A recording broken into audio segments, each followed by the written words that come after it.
Hello. Hello? Hello and welcome to a brand new edition of Radio 4's Down the Line with me, Gary Bellamy. New government legislation announced last year is supposed to help with the care of old people. But do we really care?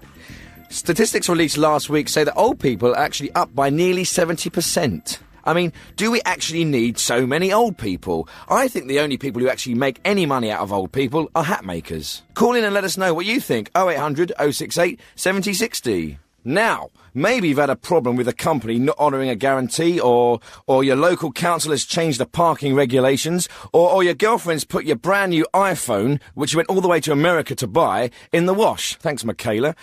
What can you do about it? Who do you complain to? How do you get compensation? Well, later on, we've got Bill Thomas coming in, and he's an expert on consumer rights. So give him a call, and hopefully he'll be able to sort you out on 0800 068 7060, or email us on downtheline@bbc.co.uk. We're here to help. Now, here's one. Michaela and I went down to Hampshire at the weekend to visit some friends, and we were pootling along this country lane when a boy racer came round the corner way too fast and smashed into us. Now, I'm not prejudiced, but people in the countryside do seem to behave differently to normal people. There are something like 10 times more accidents on country roads than there are on urban roads. Now, is it just because country people are bored with life, or is it something else? Ring in and tell me what you think, even if you are from the countryside, and I promise not to laugh at your funny accents.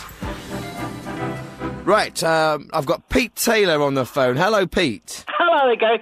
I'm just ringing in. You're talking about you had a smash-up in the countryside. Oh, yes, yeah. Well, I've got a theory about this, about the way they drive in the country. Shall I tell it to you? Well, yes. You said you were going around the corner and this young fella came around the wrong side of the road, smashes into you. That's correct. Well, you see, what I think is that people in the countryside, they're driving very fast. They know that the other people in the countryside are driving too fast as well, you see. So they're coming around the corner on the wrong side of the road. Their assumption is anyone coming the other way, they're also going to be on the wrong side of the road. They'll both be on the wrong side of the road, and they'll miss each other, you see. Thanks very much, Pete. OK, we're going to go to Janet Stuthermere now, who wants to talk about the problems of shopping in the countryside. Hello, Gary. I hope you're well. Hello, Janet. What I like about the city is if I want something, I just go out and get it. For example, if I'm cooking something a little bit unusual, you know, I like to cook Delia Smith's Hungarian goulash, and you need sour cream for the garnish. So I would go, if I'm living in the countryside, to a shop, and I would say, could I have some sour cream? And they would say, I haven't any. They'd probably also say, what is it? Then I get back in my car, I go to another shop, and I say, good morning, do you have some sour cream? And they say, oh, we've got double cream, we've got single cream, we've got whipping cream, but we haven't any sour cream. I get back in the car, probably travel another 30 miles. I go to the shop, and I said, now, please help me, put me out of my misery. Do you have any sour cream? And they say, oh, we had some last week, or we could order it. I don't want my sour cream. Can you have a goulash without sour cream? Replace it with another ingredient to save time? It wouldn't be authentic. What about creme fraiche? Yes, well, I went to the little man in the village. I said, do you have any creme fraiche? He said, I don't have any creme fraiche. So I got in the car, and I drove 20 miles out to the bicycle, and I said, do you have any creme fraiche? He said, what do you mean, creme fraiche? I said, it's a sort of slightly tangy French thickened cream. He said, no, I haven't got it. Okay. I've got some ice cream. I said, I'm not interested in ice cream. Thank you. Thanks very much for your call. It's Janet Stuthermere there with a massive carbon footprint. Talk about food miles, be quicker to get it from Hungary. OK, let's go to another call now. Brian from York. Hello, Brian. Yes, it's a great shame that the fashion for beards and pipes has gone out. Yeah, my dad had a beard, a pipe, and a beret. Right. Yes. Yeah. It is a shame the disappearance of the beard and the hat and the pipe. And the beret. Not so much a problem with a beret, but I understand about the hat. When does a hat become a beret? Think about it. Thanks very much for your call. Oh, okay. Thank you. Bye. Okay, I'm going to go to Early D now. Hello.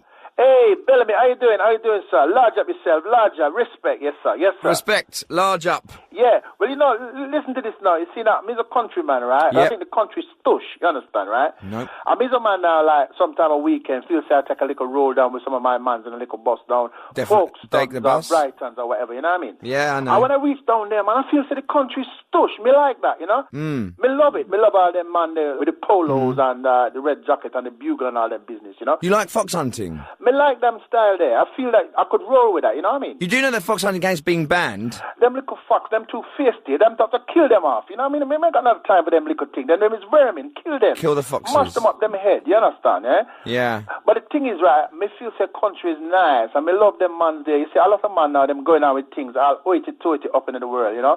And like, what you call them, snob, you know what I mean? I like them. But yeah, I like proper them. Proper man like Prince Charles and Lord Bewley's and all them man there, you know, them got backridge, innit? Genealogical background. And that's what, me love the country for all that. Right. So you have to stop all them roughneck come and spoil up the things, innit? Are you, know so that? you're not like a roughneck, what are you? Bellamy. Yeah. You and me could roll the same way. Me's a man like you, innit? No, sorry, I've kind of lost it. You like the countryside, you like posh people, and you don't like the roughnecks. Listen now. You're using words I've not heard before. A lot of mans now, like roughneck, they're going and they're spiling up the countryside. There's about 5 in that last sentence that I've never heard before. You know, enough time I go down to Folkestone's, Brighton and all them places there, and I feel nice when I come back, you know? That's fine. I got that bit. If you're going to keep the country nice and stush, maybe therefore block them roughneck, come out to Ireland and try and mash up the thing. That's the bit I don't understand. What does that mean? Well, you know what I mean? They're going down there, they're driving too fast, man, and they're killing up people, and they're leaving them rubbish all over the place, and them just piling it up for the next man, you know? Yeah. Because countryside is stush. That's another one I don't understand. Stush. Well, Chris. Oh, I give up. New caller now. I've got Aid from South London. Hello, Aid. Gary. Yeah. This subject you're talking about people driving dangerously in the country. Yes, yep. Well, that subject was done 2 months ago by John Gaunt on TalkSport. Well, I mean, you're just copying him. Well, no, just goes to show how... Except, well, really, you're not as hard-hitting as him. Well, it's an interesting topic that people want to talk about, obviously. You're not as hard-hitting as him. Well, to tell you the truth, I find him a little bit rude, and we're not like that here on Radio 4. I will say one thing for you, though.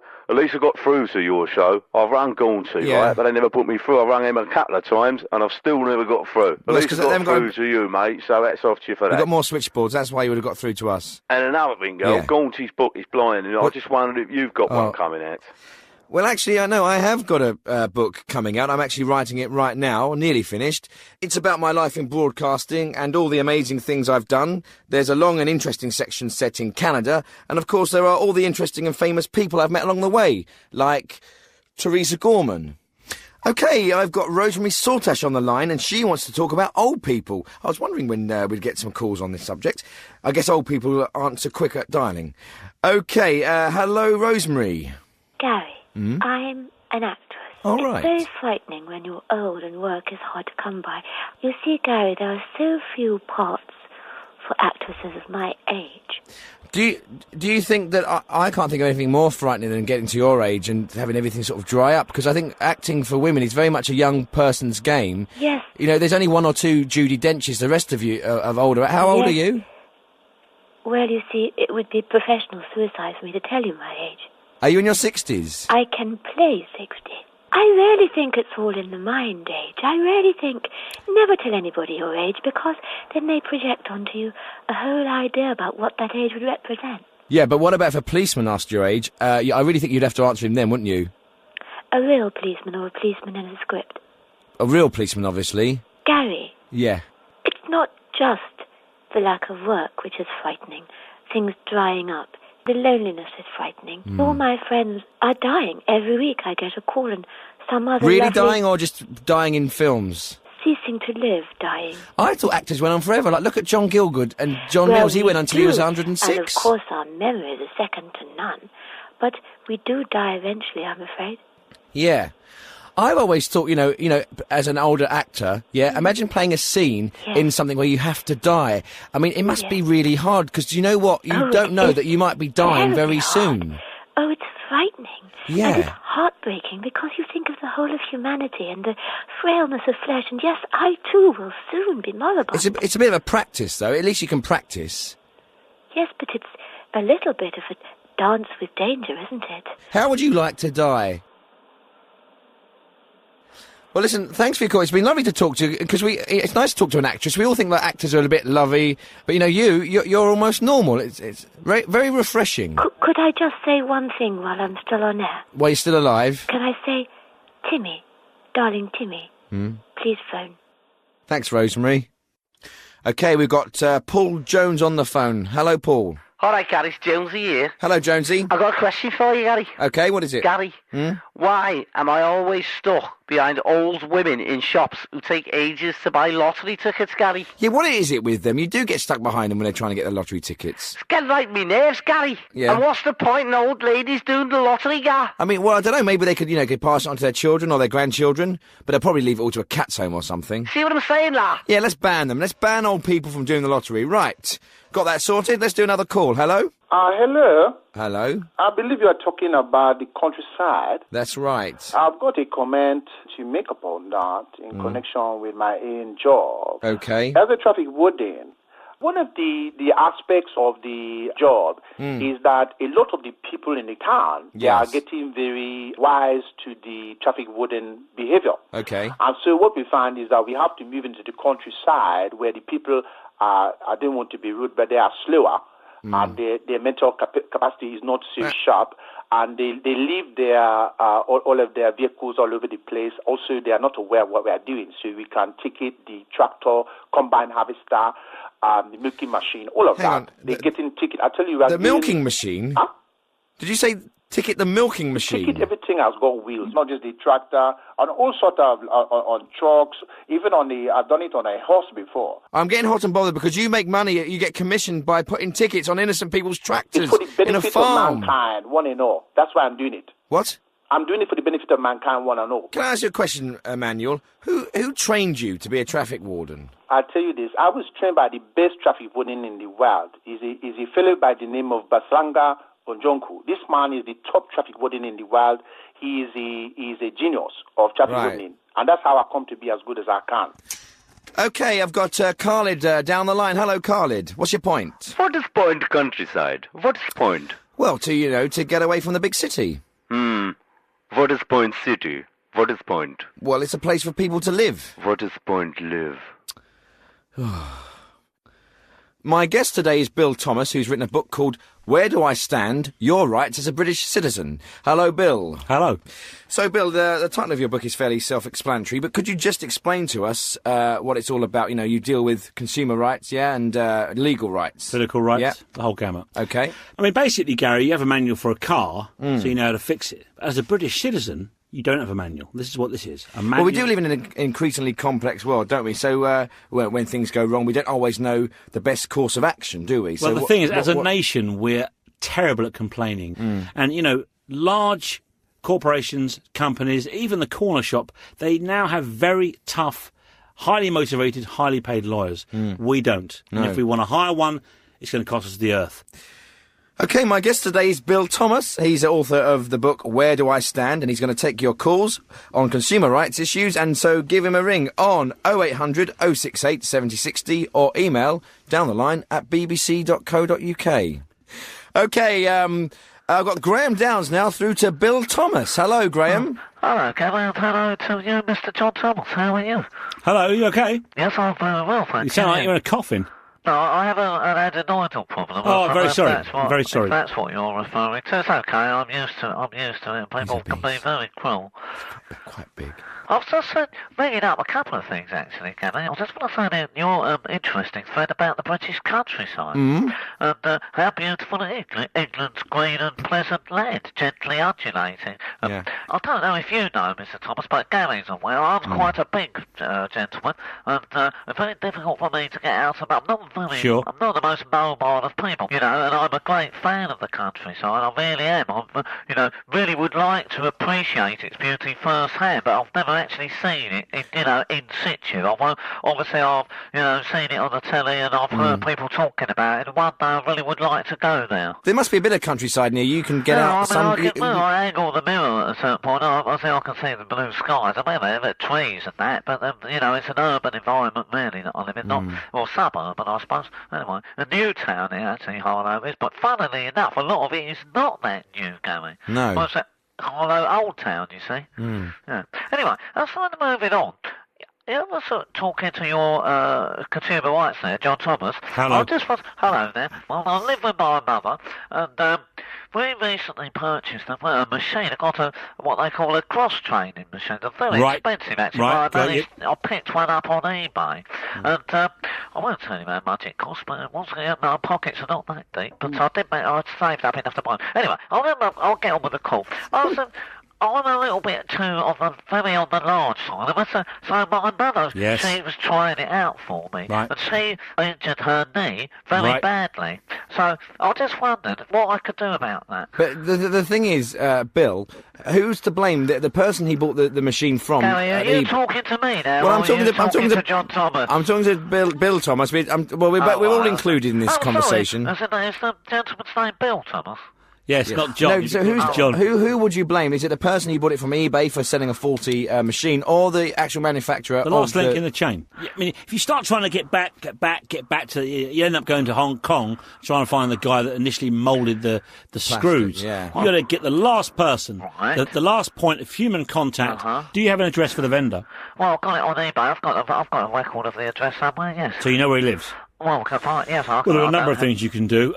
You can ring up and threaten him and say, "Oi, bucko." What's that? Sorry, I'll write that down. Oi, bucko. Or just literally drive down to his house and heave the thing back through his window. Oh, I see. Can I just make a point? Yeah. Because if I was being scrupulously honest, actually, it was my mother's fault. She set about the machine in the wrong way. She had her feet up where you should have your hands, and she had her hands on the foot area. And she's 73, and she can't. She's not agile enough to do. So, I don't know, a gymnast might have been able to work with it that way round, but I don't really think it's going to be like this. Is she okay now? She's all right, but at the time there was a little bit of... She was confused. Yeah. She wondered who I was. Well, you could try threatening your mother with legal action. She's probably got something squirreled away. You get it off her quick. I wouldn't want to alienate her too much. She wouldn't bring me up my sugar puffs. Yeah, it's not nice to see your mum. Yeah. Well, thanks, Graham. Thanks very much for your call. Thank you very much. Always a pleasure. And thank you to the gentleman, Mr. Thomas. That's okay. Hope your mum gets better. Thank you very much. Bye, Graham. Bye-bye. Okay, we're going to go down the line now. Who's there? Hello? Mandy. Hello, Mandy. What's Hi, your Mandy. question? Hello. Yeah, I had a really bad experience on holiday, and I wanted to know what my rights are, really. Right. Went on holiday, went to a B&B, looked lovely in the brochure, and it was really disappointing, and my family... We had a rotten time, really. And I said to the company, we're really disappointed, looks so much nicer. And they said, sorry, people love it normally. They just weren't having it, What exactly were the problems? It just didn't look like it looked in the picture. Mary, do you have access to the internet via a computer? Yes, I do. Are you au fait with computers? Not bad, yeah. Okay, here's what you do. Right. You get their site up and you hack into their site and you start to alter the details of the various holiday properties they have, change some of the photos. Right. So put like a really bad picture of like a... You can put a really bad picture of what's inside. You get a picture of just some old barbed wire fencing and a rusting car. No one would want to go there, would they? So put that picture in place of a Tudor cottage, whatever you want to do. Right. So... And I'd be completely within my rights to do that? Absolument. Totally. 100%. Right. I've suggested this before and it's worked very well. And some companies have been closed down. Right. Not a bad idea. Let's put the pressure on the company. Because these companies need to be brought to their knees. Because they're literally ruining people's lives and your dreams. Right. Go to the property in the holiday season and literally wait outside. And when people arrive, say, don't go on holiday in there. It's a shithole. Would they be within their rights to do that? Absolutely within your rights. Okay, thanks very much for your call. Thank you. Bye. OK, we're talking to consumer rights expert Bill Thomas, and we're going to Amanda Fleetwood in the Cotswolds. Lovely part of the world. Hello, Amanda. Hello. Been listening to what you said. I've got a pressing problem. I don't get on with my neighbour next door, and Yes. It just started off over me leaving the rubbish out a couple of days early. She said it smelt bad. Right. And then she started, when she was doing her clippings of her, in her garden, she started throwing them over the fence, and it's basically got very petty, and I want to put a stop to it, but she's quite a nasty, vindictive woman, and she's named her dog after me. So she's named her dog Amanda? Well, she's given it the full name, Amanda Fleetwood. So every time the dog goes up, she's shouting out, Amanda Fleetwood, do your business in the garden. Amanda, if I can just jump in there. The first thing you should do is get a great big sheet of A4 paper and write down every single thing you feel she has done. Obviously, the dog is the tagline. Write them all down, and even make some up. But they can't. How can they prove that she has called the dog that name? Because you can't. Well, she doesn't need to prove anything. I could record it, couldn't I? I could record it. A lot of people install cameras now, and they film their neighbours committing. Here's the thing, Amanda. Yeah. How about this? Yeah. Why don't you dress up as your neighbour? All right. Get a wig if you have to. I mean, it'll be a small outlay, but believe you me, you'll get it back in spades. And hide your face from the camera. Yeah. And commit some very strange act, like, for instance, set fire to something. Right. Or... Could I kill the dog? I'd kill the dog. Isn't two rights don't make a right? Two wrongs don't make a right. We're not dealing with the Bible here, Gary. I would imagine, I wouldn't kill a dog. You could certainly pick it up and swing it round your head and hurl it as far as you could. And you're well within your rights to do that. Right. Thanks very much for your call. Thank you. Here's something that happened to me. OK. I went to a restaurant. Sure. And the food came, and it was pink inside. It was a chicken. Certainly. And I was with a friend who was eating the food with me. Right. And I sent it back. Yeah. Obviously, then I was eating at a different time to the other person because they ate their food. So, hang on, I haven't finished. At the end of the meal, they still charged me the full price. And I said, hang on a minute, this is wrong. My dinner's been ruined, and so is the other person's. We haven't had a nice time. And they refused to give me the money back. Now, what do I do about that?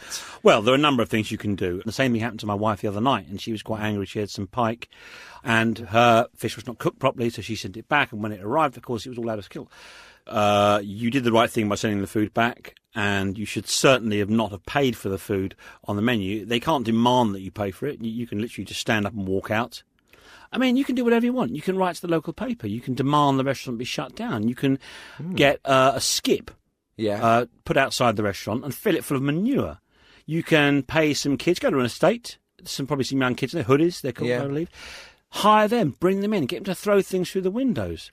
Get maybe one of the younger girl hoodies to say that the man who owns the restaurant tried to rape her. And believe you me, the guy may well settle out of court. He may say to you, look, I don't need this. Of Have course. some money. Right, OK, let's take some more calls now. I've got Patty on the line. Hello, Patty. What's your question for Bill? Hello. Hello, Patty. I went into a little gift shop and I was just looking for a present for my mother's birthday. Sure. And the shop is very small and there's not much space in there. It's one of the little boutiques. Yeah. And I knocked over like a novelty musical miniature bookcase. Sure. And the lady who runs the shop, she's not a very smiley person, but in the end, I said, excuse me, sorry, and all this business, and then she suddenly turns around to me and goes, get your big ass out of my shop. The proprietor? The proprietor, and I'm not a small lady, and I was so humiliated. Well, I think you get a field day with this, Patsy. What I would do, have you got a big arse? It is large, but it's not offensive to the eye. If it's a very small shop, and I imagine it's got a... Tiny. It's tiny, and the door frame's tiny? Yeah. You could wedge yourself into that door frame, and that would stop customers coming out and customers coming in. That's good, yeah. And you're well within your rights to do that. Well, thank you very much for your call. Thank you very much. Thanks You're really very much. helpful, Bernard. Thank you. Bye. Right, well, let's go to another phone call now. Who's there? Hello? Hello, Gary. It's Bob Lorimer here. Hello, Bob. It's quite simple. I've got a neighbour. He's a noisy neighbour. Right. I get a lot of calls about this. One of the things you can do is you can wait outside the guy's house. I presume, you know the postman. You can intercept his mail. All right. Get his utility bills, water, gas, electric, ring them up and say, my name is blah-de-blah-de-blah, I wish to turn off my electric, I'm moving. I like it, yeah. Yep. Yeah. The other thing you can do is you can start a little fire in his dustbin. Nice. Maybe... And this is perfectly legal, is it? Yeah, absolutely legal. All right. Just picking up on something you said earlier about picking a dog up, swinging it around like that. Yeah, sure. I mean, I'm really against cruelty to animals. Yeah. But part of me would love to do that. Pick a dog up by his tail, swing it around and really, get that centrifugal force going and then launch it, yeah? Yeah, it's very freeing. Thanks for your call. Bye-bye. Okay, let's go to another caller now. We've got Corin. Hello, Corin. Hello, Gary. Hi, Corin. I bought a computer recently. Okay, but what happened? What went wrong? The shop I bought it from, I was advised by the salesman. I said, look, I'm not a computer expert. I need something that's going to work straight out of the box. I'm going to be able to do the internet. I'm going to be able to do my accounts, all that type of thing, straight out of the box. And he said, yes, don't worry, this particular model, perfect for you. It'll work straight out of the box. Sure. I get the thing home, I turn it on, and, I'm all at sea. I don't understand at all what's going on. I can't get anything to work. I can't do the internet. Okay, yeah, I think I've got the drift of this. Yes, have I. Was it plugged in? Yeah, no, it was plugged in. The thing worked, but it didn't do all the things the computer salesman said.